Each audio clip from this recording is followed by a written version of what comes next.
Geometric sequences. So we've talked about arithmetic sequences in the past. An arithmetic sequence being where we have a common difference for our pattern, and that to get to the next term in that sequence, you need to add that common, or subtract, you need to add that common difference to get to the next term.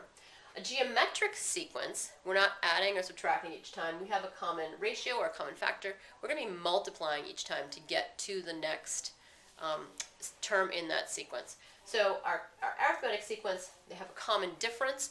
We're adding the same thing every time. Repeated addition is our multiplication. So we're going to see multiplication in the pattern of our arithmetic sequences.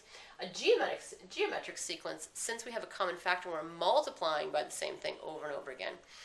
Repeated multiplication is our powers. So we come right back to working with our powers and our exponents in our geometric sequences. So first we're going to start by determining whether each sequence is arithmetic, geometric, or neither. So again, we're going to look for, is there a common difference? Great, then it's arithmetic. Is there a common ratio or a common factor? Great, then it's geometric. If I don't see either of those, it's neither arithmetic nor geometric. It could be a lovely pattern. It just doesn't fall into either of these categories. So let's take a look at a few. 1, 3, 9, 27. So I would first start looking for arithmetic. So here I'm adding 2. Here I'm adding 6. This is not arithmetic because I don't have a common difference. I'm going to look for a common ratio. I'm going to take each term and divide it by the term previous to it. So 3 divided by 1 gives me 3. 9 divided by 3 gives me 3. 27 divided by 9 gives me 3. So I have a common ratio of 3 here, which means this is geometric. 1 times 3 is 3, times 3 is 9, times 3 is 27. This is a geometric sequence.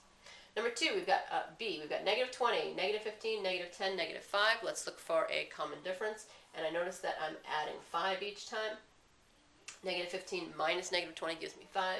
Negative 10 minus negative 15 gives me 5. So since I have a common difference, it's arithmetic because the common difference is 5. So 2 patterns, easy to predict what's coming next. We have a geometric and we have an arithmetic. Let's look at this third sequence. I have 2, 8, 14, 22. So let's start by checking for our arithmetic. So here I have a difference of 6. Here I have a difference of, 6. Here I have a difference of 14, 6. Here I have a difference of 8. Wait a minute, hang on a second. 6, 6, 2, 14, 6, 8. It's not a common difference here, so that's not going to work. Is there a common ratio? 8 divided by 2 is 4. 14 divided by 8 is not 4, so there's not a common ratio here either. So I don't have either one of those sequences here. So it may be a nice pattern, but it's not one that I can put into the arithmetic or geometric categories.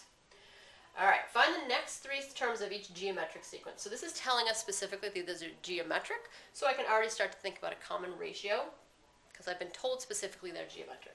So taking a look at this particular sequence here, I'm going to find the common ratio by dividing a term by the previous term. So 15 divided by negative 3 gives me negative 5, and I should be able to check that and get negative 5 all along this pattern. So since the common ratio is negative 5, I'm going to take the last term that they gave me and multiply it by negative 5 to continue and find the next 3. So 375 times negative 5, negative 1,875, times 5 again, times 5 again. So there are the next 3 terms of this sequence after I found the common ratio. And E, again, they told us it was geometric, so let's look for the common ratio. I'm going to do 36 divided by 24, which gives me a common ratio of 1.5. So I'm going to take my 81 and multiply it by 1.5, and I get 121.5. I'm going to continue on to find the next 2 terms after that, so that I've found the 3 terms that follow this particular sequence. All right, continuing with our geometric sequences, just like we did with arithmetic sequences, we realized that there was a pattern. We had our A sub n equals A sub 1 plus times, no, what did we do? Times n minus 1 times d. So we were multiplying by our common difference there. That's what we used. We multiplied by the difference repeatedly.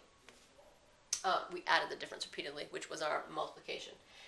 Geometric sequences, however, since we're multiplying repeatedly, we end up looking at an exponent. So this is what our geometric sequences look like. A sub n equals A sub 1, r is our ratio, and then it's the n minus 1 power, so that's an exponent there. So a sub n is our nth term. So notice this is not an exponent. This is kind of an adjective, for lack of a better word. It's a mathematical adjective. A is the number, is what the term is in our sequence. And the n is describing it at which term are you talking about? The first term, the second term? N is going to be any positive integer. The 15th term, the 20th term. I can't have a fraction, I can't have a negative. That doesn't make any sense. And that's going to be equal to the first term, notice the a sub 1, so this is our first term, times the common ratio that we found, and then to the n minus 1 power. So if I'm looking for the 10th term here, I'm doing 10 minus 1 power, so it's going to be to the 9th power in that case. All right, so let's use that to write an equation. So write an equation for the nth term of the sequence. So we're writing a general equation for this particular sequence. So if I want to find the 15th term, I can plug 15 in and figure out the 15th term of the sequence. We're going to use that pattern, that equation, to find the 9th term of the sequence. So looking at this sequence here, negative 6, 12, negative 24, 48, I need to know the first term, which is negative 6, and I need to know the common ratio, and I find that by taking a term and dividing it by the one before it.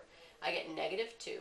So I'm going to use my pattern here and plug those in. So a sub n equals negative 6, there's my first term, times my common ratio, which is negative 2, to the n minus 1 power. So there's my equation, which is one of the things they asked me for. I can't simplify this anymore as I was able to do with arithmetic sequences, because I don't know what this exponent is, so I can't apply it to my base.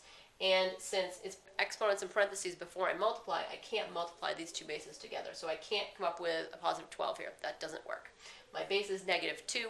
I can't really get that negative 2 out from the exponent until I know what that exponent is, and it's still in variable form at this point. So that's the way I'm going to leave that formula.